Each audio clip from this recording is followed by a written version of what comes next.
Hello साथीहरू, म चाहिँ धेरै टाइमपछि रुममा बस्दा बस्दा बोर भएर मस्ती र डाँडातिर लागेँ। कुन डाँडा हो भनेर चाहिँ तपाईँहरूले थम्बनेल हेरेरै थाहा पाइसक्नुभयो होला। त्यो डाँडा जानलाई चाहिँ एकदमै गाह्रो रहेछ, उकालो बाटोहरू रहेछ है, कच्ची नै कच्ची बाटो, तर पनि वरिपरिको हरियाली देखेपछि मन आनन्द हुन्छ। साथीहरू, म यहाँ पुगेपछि थाहा भयो कि मान्छेको हल्ला सुन्नुभन्दा त चराचुरुङ्गीको हल्ला सुन्नु फार बेटर रहेछ। पत्यार लागेन? नत्र यो सुन्नुहोस् त आवाज।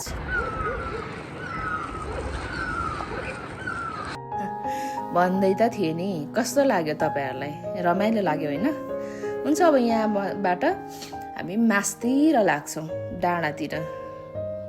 यसो वरिपरि हेर्दै गरेँ, ओहो कस्तो राम्रो क्या, एकदम नजारा एकदमै राम्रो देखिने, हरियाली। धेरै पछि जङ्गलमा पुगेको जस्तो फिल भयो मलाई त।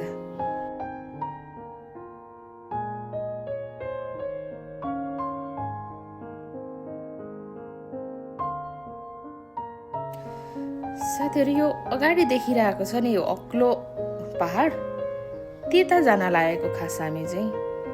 तर बाटो मोडिन्छ एकैचोटि अर्कैतिर।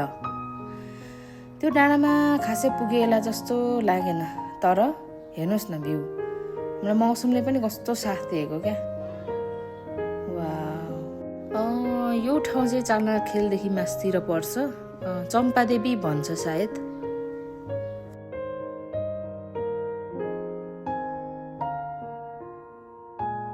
माथि एक ठाउँ पसलमा सोधेपछि थाहा भयो, त्यो पहाडीको डाँडा जाने बाटो त यही नै रहेछ, यता कच्ची बाटो लाग्नुपर्ने रहेछ त्यो बाटो छोडेर।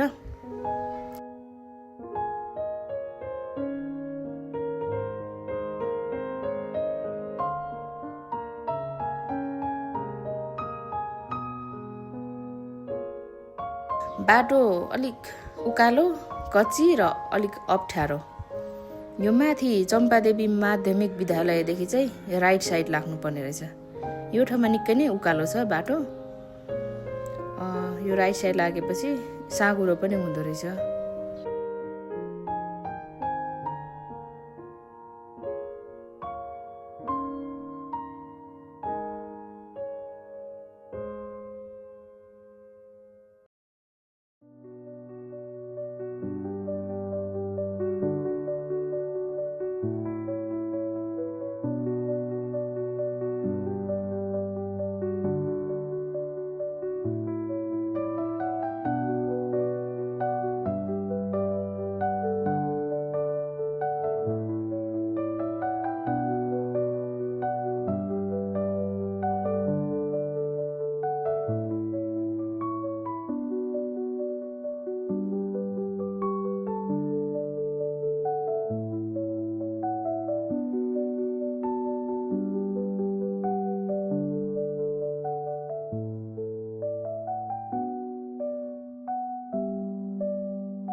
साथीहरू हेर्नुहोस् त, यहाँबाट दामी नै भ्यू त देखिने रहेछ, तर अलिकति धुलो धुवाले गर्दाखेरि हो कि कुहिरोले गर्दा हो, अलिक धमिलो चाहिँ देखिरहेछ। कति बस्नु है रुममा, झ्याउ लाग्छ के बोर लाग्छ पुरा है त्यही भएर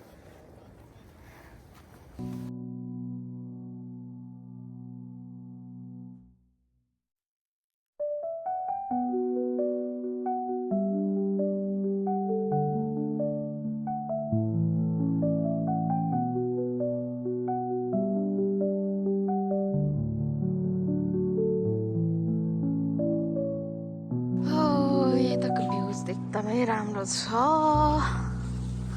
काठमाडौँ सहर तल यो तलबाट देखिने डाँडाको घर चाहिँ यो रहेछ आम्मामा कस्तो गरेर बनाएको छ है अन्त नयाँ बाटो बनेको रहेछ चिरिसोट रहेछ कस्तो डेन्जर तल्ल ओह्रालो देखिन्छ कस्तो डेन्जर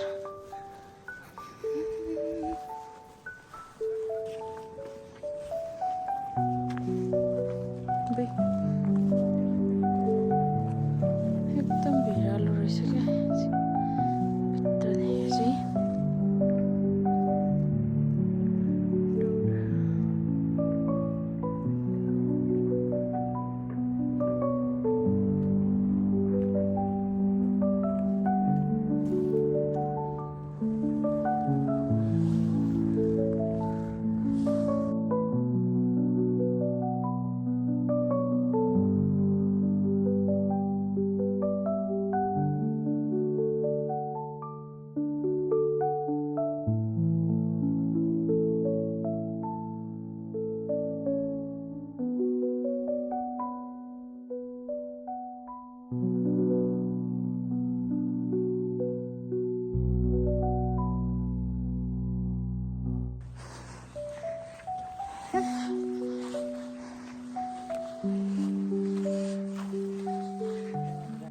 साथीहरू एकछिन माथि डाँडामा बसेर काठमाडौँ भ्याली हेर्दा हेर्दा हेर्दा हेर्दा हेर्दा गरेर मन शान्त भइसक्यो है भइसकेको थियो त्यसपछि हामी फेरि ओह्रालो लाग्यौँ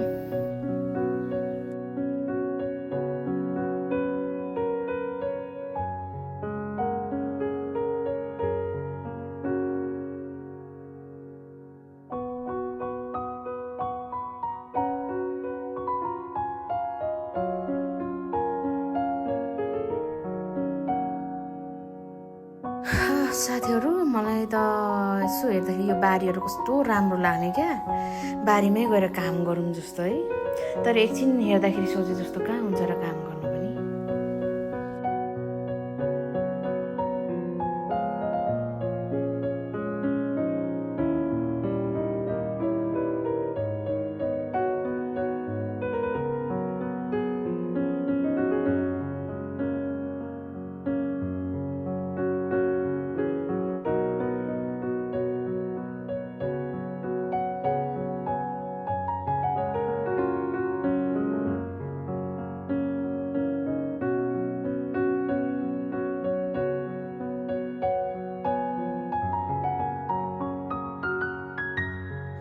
हामी चाहिँ जाने बेलामा अर्कै कच्ची बाटो अनि अप्ठ्यारो उकालो बाटो गएको थियौँ भने फर्किँदा चाहिँ त्यो बाटो नगएर सिधै चाल्ना खेल निस्किने निर्णय गऱ्यौँ दुईजना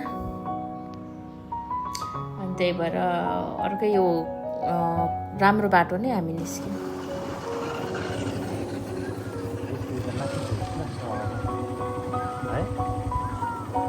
अरे सर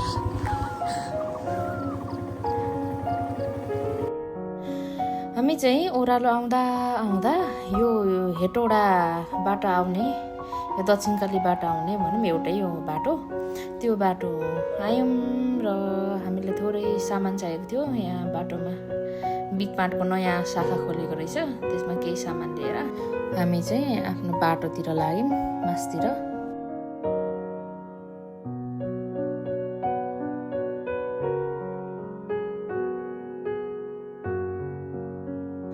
साथीहरू यहाँ माथि हेर्नुहोस् त यो डाँडाको घर हो अघि मैले भिडियोको सुरुमा देखाएको थिएँ नि डाँडाको घर यहाँ माथि देखिरहेछ यतिखेर यो सनसेट हुँदाखेरि कस्तो दामी देखियो है मौसमै कस्तो दामी वाउ